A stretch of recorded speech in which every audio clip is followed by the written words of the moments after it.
So hey guys, welcome to your YouTube channel. In this video, I'm going to show you how to record your screen with your sound too.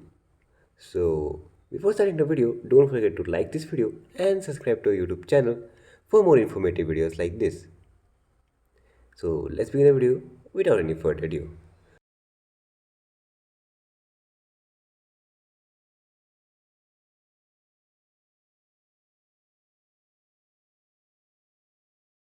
So first of all, go to your phone setting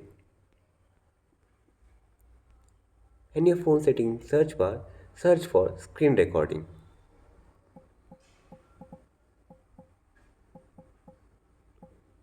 Select the screen recording. Here you can see two options, record system sound and record microphone sound.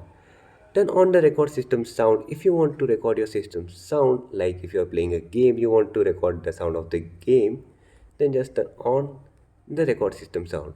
But if you want to record your voice too, turn on the record microphone sound. You can turn any one thing on also or both thing at the same time too. Here you can see some other features too. You can change like definition, like which quality you want to record the video, 1080p, 720p, 480p, 360p. You can also change frame rate like 30 fps, 60 fps, 90 fps and 120 fps, depends to your phone. There are some other features too, privacy protection, record front camera. If you turn on the record front camera option, then you will also be able to record your face while it's recording the screen. So that's all for today's video. Don't forget to like this video and subscribe to our YouTube channel for more informative videos like this. Thanks for watching.